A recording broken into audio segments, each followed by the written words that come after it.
What is going on, Crimson City? My name is Crimson CBAD, and welcome back to Week 11 of the GBA, the Global Battle Association. We are going up against ShadyPenguinn and the New York Mankeys. So, I want to clarify something really quickly.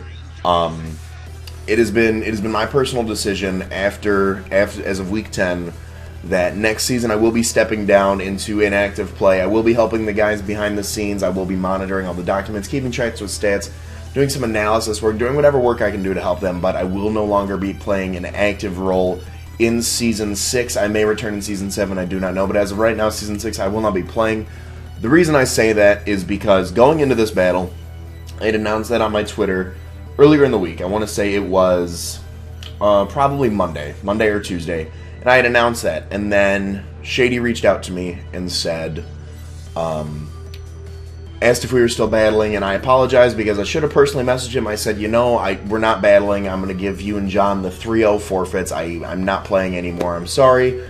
And there was a lot of reasoning behind why I was leaving the league, and a lot of it was because my lack of a battle caliber compared to everybody else really made the league look bad. I'm not up to snuff with the rest of the guys, so I decided that I'm going to take some time off and hone my skills and hopefully come back.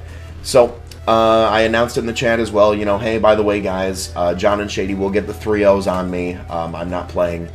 Well, then there were a lot of things that happened after that, and I woke up the next day to a bunch of conversation about how, I'm leaving not to make the league look bad with my caliber, but not having uploads, forfeiting, just giving up isn't really making the league look any better as well. So, as well as the 3-0 loss to both John and Shady did have some sort of impact on the playoff standings, so it wouldn't really be fair to the rest of the league for me to just give them those victories as far as it goes. So I reached back out to Shady and I asked him, it looks like the guys do want us to battle. Are you still available to, when does your schedule look like? Because he's a very busy guy. I do sincerely appreciate him being able to battle me on such short notice. And we both agreed on Thursday that we would battle on Friday. I had about 45 minutes before work to toss a team together. I'm sure he had even less time for that because he does have company over. He's got a lot of stuff that he needs to take care of. And we were able to battle on Friday. It was incredibly short notice. I was able to put together my team builder shortly after I got home from work and went back in the next day. So that's why I was able to get a formal team builder up for this. So I do want to clear up any sort of misheard anything about this battle, and I do just want to tremendously thank Shady for being able to participate in this battle. It was unplanned by either one of us to have this matchup. So, all that being said, looking at his team, he's bringing the Mega Venusaur, he's got the Sharpedo, Rhyperior, Milotic, Granbull, and Alakazam. He did not bring the Scarf Jirachi like I anticipated. He did not bring Rotom Heat as well. You guys see that I'm bringing Staraptor, Suicune, Roserade, Dusclops, Crocodile, and Latios. So I'm going to go ahead and click play, and I'm going to kind of break down my thoughts and feelings about each move as we go on. So Shady's going to lead off with Jafar the Alakazam, and immediately I lead off with Post-Hardcore the Staraptor. I know this thing's going to outspeed me, so I'm not even going to go for a U-turn. I hard switch. He hard switches as well. So he's going to go out into his Milotic here, where a Brave Bird would have done probably about 60%. It was a little specially defense invested, but I just hard switch out. And I go out into Winchester here, the Dusclops, and if you guys did see the team builder, you know that I do have a little bit of a cheeky thing with this between Will-O-Wisp and Curse. So he's going to go for a Scald here. The Scald is going to do very negligible damage, but he does get the burn, unfortunately. But I am able to go for the Curse here, and I am able to start whittling away at this Milotic because I don't believe Curse affects Marvel Scale. So I'm going to go down to very low health after the Curse damage and after the burn damage, and the Curse is going to take out 25% of the Milotic's health. He goes for the Scald on a high roll. This still would not have killed me. It would have taken a critical hit to knock me out here. I am able to rest back up, get rid of that burn from the Scald, and get back up to full health and start taking these Scalds a little bit better.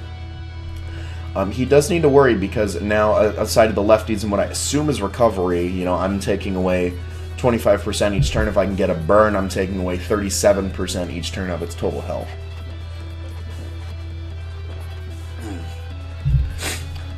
So right here, he's going to switch out. He's going to go out into Chopsticks the Rhyperior. And if I would have clicked Sleep Talk here, I didn't want to click Sleep Talk on the chance that I just went for another Curse. I wasn't sure if it activated twice. I've never used Curse before. So if I would have went for a Sliptongue on a Will-O-Wisp off here, that would have been insane. But I do just go out into Streamers the Suicune here because I can take any sort of variety of a Rhyperior. And Scald's going to do a tremendous amount of damage. And I can also get a burn off on this thing. He does just go for the safe play and get his rocks up. I do have a Staraptor in the back, so he switches out. I did anticipate him to switch out here and go out into the Milotic, so I do want to kind of put a little bit of offensive pressure on it. I just went straight for a Calm Mind. I knew even a banded Rhyperior, I'd be able to take any sort of hit. And once he went for the Stealth Rocks, I knew he wasn't banded, so I'm able to go for one Calm Mind here. Now that kind of puts Shady in a spot to where he needs to figure out how he wants to deal with this. If he's running Toxic, he needs to Toxic the Suicune. I go for my Toxic on the Milotic. It does activate the Marvel Scale, which is unfortunate, but he does carry the Dragon Tail, so he is able to get rid of my my Suicune, which is definitely good for him. And he brings me on to Instigator, which is not the Mon that I wanted to be Dragon Tailed out into, but it is what it is, and he's going to get his Lefty's Recovery, which is fine. Toxic damage is going to start acting up, and I don't really, you know, you don't keep Crocodile in on a Milotic. You just don't. So I'm going to switch out the Crocodile here. Excuse me. I'm going to switch out the Crocodile here, and I'm going to go back out into Winchester. It is our dedicated special wall for the Milotic. We're going to take the Rocks damage to it, and then, obviously, we're going to frisk and see that it does have the leftovers. He's just going to go for the recover, predicting the switch. Great play. Great play. Something that I was like, well, if he goes for an offensive move, if I would have went for a knockoff, if I would have went for a beat-up, it would have been pretty good, but he still would have recovered the damage back up. So he's going to hard switch out of his Milotic here, and he is going to go out and Takahata the Mega Venusaur. So right now, I'm assuming that the only reason he brought this thing in, I'm walling the specialty Milotic, so I'm assuming that this has some sort of physical presence behind it as far as its offense goes. So he does get the Mega off per rules, and he is just going to go straight up for a knockoff, which is a great play. He is going to be able to get rid of my Eviolite. That kind of takes out... He does get the crit as well. He does knock out the Eviolite. I am able to go for a Will-O-Wisp and get some residual damage off on this thing if it does have Synthesis, if it does have Giga Drain. You know, that's unfortunate, but we are able to get a little bit of chip damage off. He's going to withdraw the Venusaur right... Oh, my voice cracked. He is going to withdraw the Mega Venusaur here and go into Lego or his Grand Bull. This is one of the clerics he does have on his team as far as a Heal Bell user goes. He does get the Intimidate drop on me. I am just going to rest up here. If he went for another knockoff, I could have taken it. If he would have went for something like a Seed Bomb or a... what's the other one? Not a Leaf Storm. There's another really crazy Grass-type move that's like super effective physically. But he does go for a Heal Bell here, so he is able to get the burn off the Mega Venusaur. He is able to get the Toxic Poisoning off of the Milotic as well. I want to burn this thing. Because this thing only really has physical presence as a Play Rough user, so I am able to go for the Will-O-Wisp here on the Grand Bull. This does force him to go for another Heal Bell. He does take a little bit of chip damage from the burn, and that does burn off another turn of my rest, so I can go for a Curse here. But he does go for the Play Rough, which is fine. His burn, we're going to be able to eat that even without our Eviolites. We are able to get the Sleep Talk off here. Like I said, I really want to Curse this thing, but unfortunately the roll is going to have it to where we get another Will-O-Wisp. We do see the Lefty's Recovery on the Grand Bull, so like I said, it's kind of a somewhat winning battle. You know, the burn's doing just a bit more damage than the leftovers, so in the long run we are winning this match. But he does switch out of the Legoer, and he is going to go back out into the Milotic here. Milotic, no Marvel Scale activated, no Toxic Poisoning. I am just going to go for another Curse here because I wasn't sure if he was going to stay in. Wasn't sure if he was going to risk the biscuit with that one, but he is able to switch out into the Milotic here. He does get the Lefty's Recovery off. Unfortunately, though, he is going to take some of that Curse damage right now. So, ball's still kind of in our favor as far as whittling down his walls. Scald goes off here, and now without our Eviolite, he did need I believe, a almost 100% max roll in order to knock me out here. He just gets a shy hair of that. We do live on 5. We are able to rest up on the Milotic here, get rid of that burn from the Scald, and get back up to our full, beautiful 147 HP. Lefty's Recovery goes off on the Sakura, but the Curse damage is still going to be a problem for him, so he needs to either recover soon, or he does need to switch back out, and he does end up switching out of the Milotic, which is good news for us, because he is going to go back out into the Takahata, and if I can get a Will-O-Wisp or a Curse off on this thing, that will be huge. But I'm not going to stay in on this thing, because now that I don't have any sort of Eviolite behind me, I don't want to risk that. So I'm going to go out on a Roserade here. Even an offensive Mega Venusaur, I can 1v1. I'm just going to go for a Sludge Bomb here. A Sludge Bomb's a better move on both of our parts. If he is carrying HP Fire, so be it. he is actually just going to go straight up for the knockoff here, which I guess is good for us. It does get rid of our life orb, so it does nerf our offense just a little bit. But I did anticipate the switch here, and he does switch out into the Rhyperior here. So I am going to go for spikes. I did think it was either the switch that I was anticipating or I anticipated him to kill me, so I just wanted to get some spikes damage off. He withdraws the Rhyperior. I'm not sure about the double switch right there. And then he goes out into Legoer. So the Legoer does take the 12% to spikes damage, or the 8%, I'm sorry, the 8% to spikes damage, gets the Intimidate on the Roserade. I'm just going to go for the Leaf Storm. That was my safest bet. It was going to kill any version of a bulky Rhyperior, and it is able to actually kill the Granbull as well. So I believe this is now 6-5. 6-5 this far in, and he does go out into Bruce the Sharpedo. Now, I do anticipate him to just protect to get the speed boost off. I was like, you know, you are faster than me, but there's always a chance that you just want to go for protect to be safe to get the speed boost to guarantee you outspeed me. So I do go for a second layer of spikes, which is very, very good for us. Bruce does get the +1. I stay in. I don't really have a use for the Roserade anymore. He does just go for the Crunch, so I'm assuming he's not a mixed variety as far as running Crunch, Ice Beam, and Waterfall. We do see that it is a Life Orb set, and now this thing's at +2, and we don't really have anything for a Sharpedo. Sharpedo kind of put in the work from us last time, so I go out into Suicune here. We can take a Life Orb Sharpedo one-on-one. We can go for a Scald Burn. We can Toxic Damage it to whittle it down within range. He does just stay in, and he goes for a Crunch. Crunch is going to do, as you guys see, about 65 to 70% damage points right there. I just go for a Scald because I know I can take another Crunch, and I do want to get the burn. But because Sharpedo is a very frail mon, that was a crit as well. Because he is a frail mon, we are going to be able to take it out with another Scald after the Life Orb recoil. I didn't see any need of resting. I did want to get this thing out of here. It's kind of like my own PTSD with the Sharpedo. If he would have brought Zygarde, I would have just straight up assumed weakness policy E-Speed. He does get a crit there, so it is crit for crit as far as the Scald and the Crunch go. I didn't want to go for a rest here. I did want to play it safe and knock this thing out. So I am just going to be able to go for a Scald here and knock out the Sharpedo, which is good news for us. So now this is a 5-4 match. We do get the lefty's recovery off here. And he does go out into Jafar. And I'm like, what kind of set is this? Are you Life Orb Magikarp? Are you Focus Sash Magikarp? What kind of set are you? So I'm just going to go back onto Winchester. I don't really have a need for Winchester anymore. And I couldn't touch this thing if it is Magikarp. So I figured I'm just gonna sack this thing off. It's gonna be fine. He goes for the Shadow Ball on the Winchester. That's gonna bring us down under half, which is a great play. He does get the special defense drop as well. Again, though, I've got no use for it. I don't know what he was anticipating here switching the moveset up, but he does just go straight up for a Psychic, which is fine because it still does pick up the KO, and that does bring us down to a 4-4 match, I believe. I'm gonna go out into Latios here. I am Choice Scarfed. I know I can outspeed this thing, and I know I can take any sort of hit from this thing. I just go for the Shadow Ball. It's not going to bring him down to a sash, but it is going to break any sashes that he does have. He stays in and goes for the Shadow Ball. That's going to get huge damage off on our Latios, as you guys can see, but I know I am Scarfed, so I can outspeed this thing. I can get it with another Shadow Ball. So now that is going to be a 4-3 in our favor right now with the Alakazam gone. He does not have, I believe, anything to outspeed the Crocodile. He goes back out in Takahata here. Now, this thing is... The Mega Venusaur is still just very scary. He does take 16% 2 spikes. I don't want to take a knockout. Shadow Ball's not killing from this range, so I just switch out into the Suicune because I didn't have any use for it. I could get a free switch into the Staraptor. I live on 1 HP, thankfully. That's why you always make sure your Pokemon are at odd HP when you guys play online fine. He goes for the Synthesis straight up. He was like, I know I can take a Shadow Ball. I'm just going to Synthesis right in your face. So Suicune comes in. I'm like, alright, what can Suicune do now? I don't want to rest. I just want to burn this thing. I want to get as little damage off on this thing as I can, and I want to just burn it because it is physically offensive with the knockoff. So he's going to stay in one more time, get up to full, and he's going to go for the Synthesis here. And I'm like, all right, knockoff's not going to do a whole lot. If he does have any physical grass stab on there, it's not going to do a lot either.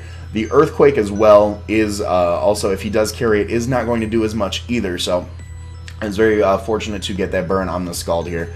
And he's going to withdraw the Takahata here. And I wasn't... Again, I was still like, why is Suicune alive? Why is Suicune alive right here? And he goes back out into the Milotic. He is going to take the damage 2 spikes. And this is when I go for my rest. I'm like, alright, if he's just gonna Synthesis on me, if he's just gonna do all this, maybe he can't really touch me anymore. So I clicked rest, hoping that I could live. I would outspeed a Mega Venusaur, provided he was not speed invested. So I just clicked rest. He does switch out, which is good for us. I don't have sleep talk on this set, so I'm just going to sit in here. The Sakura is going to be able to recover, so now I'm kind of worried because his walls are getting their HP back, and we spent all this time whittling down his walls so we could come through the sweeper and just kind of take him out. But now, unfortunately, both the Mega Venusaur and the Milotic are at pretty much full health, and Sakura's just going to Dragon Tail me out of here, which is good for us because we are able to get some sort of damage off. We do get dragged out into the Latios. We've got 33 HP. I know we can get some huge damage off on this thing with a Grass Knot. It's a 2-hit KO if he is a standard defensive set. If he is a specially defensive set, it is a 3-hit KO. So we are going to be able to pull the Grass Knot off. That does not pull him down under half. That is going to be a 3-hit KO, unfortunately, but it is more damage off. The blue one is going to go down to a Dragon Tail from the Milotic, which is super unfortunate because now I believe he has just the Mega Venusaur, the Milotic. I believe it's just Mega Venusaur and Milotic at this point. We are able to go into Staraptor. On a high roll, an Expert Belted Brave Bird is still going to, it's not super effective, but it is going to be able to kill the Rhyperior. The Rhyperior is still around, that's right. So he goes out to the Rhyperior, takes the damage to Spikes. That's why I didn't want to run Rocks over Spikes, because he does have that huge resistance in Rhyperior. So the Brave Bird here was pretty obvious, but even with an Expert Belt, we still wouldn't have killed. Brave Bird did do a lot of damage. That makes me think it's not a hyper bulky. There is some offensive pressure in there. The red card activates, and I'm like, oh, okay. It does bring us out into Crocodile, which is probably our best bet outside of a Hammer Arm Rhyperior, so I am able to just go for an EQ here. That's going to do decent damage on it, provided we just saw it set. It's going to bring him down into the red. He goes for the Ice Punch. I was like, I was like, crap, and we ended up living on 31. So we are able to go for another EQ here. We do pick off the Rhyperior, and because of our Moxie, we are able to get up to +1, which is really nice because now our knockoff is going to do a lot. We don't have enough offensive presence for Beat Up to really do anything, so it was a wasted move slot in my opinion. He does go back on the Takahata here, and I was debating between going for an EQ or going for a knockoff here. What would be the best? I just stay and I go for a +1 EQ. It is a neutral hit on the Mega Venusaur. We are able to bring it down into the red, and he reveals Facade, which is insane, and he does knock out the Crocodile. That's some next level thinking on Shady's part. He is able to, he did know that my only way of really hurting that Venusaur in the long run was burning it, and he planned for that and brought the Facade, which is incredible. So I do bring in the Staraptor here. I am able to go for the Brave Bird and knock this thing out, and then as we last saw, the Milotic was around 55 to 60%. When he comes back in, he's going to take another 16% from the 2 layers of spikes that we got up, and we are damaged by the recoil, obviously. And the Milotic is going to be within KO range of a Brave Bird. So, yep, as you guys can see, it brings down to about 45%. We are able to light off a Brave Bird. I believe it was a 48 to 62% damage roll on this. So he was just under the damage from our second layer of spikes. We did go for the crit. It did not matter. And that is going to be a very good game to ShadyPenguinn and the New York Mankeys. A 2-0 victory for the Detroit Steel Wings. Like I said, I truly wish this game happened under better circumstances. I really, really wish it did. I would never want to cheat anybody in the GBA. That's not my thing. I would rather drop a 6-0 forfeit than any sort of inconvenience happen because of my part. But like I said, hopefully the explanation at the beginning of the video did kind of shed some light on the situation as far as both of our videos. If you do watch Shady's side, he does kind of talk about it a little bit in the beginning. I do want to shed my own light on the subject. So like I said, very good game to Shady. Thank you very much for battling me. And I will see you guys next week in the final week of the GBA and possibly the final match in the GBA for the Detroit Steel Wings. We are going up against one of my good friends in this, John and the New Orleans Palpers. I hope you guys are excited. All that being said, my name is Crimson CBAD, and I will talk to you all soon. Later. We can definitely start to work. Earthquake to take advantage of the stab. It's going to hit Entei super effectively. It'll hit Manectric super effectively. Rhydon super effectively. I said I don't need... Okay, cool. I said I don't need any advice on the... I'm a master fisherman. I am the master fisherman. Around 218. Let's get a good encounter here. Let me register this bad boy. Register.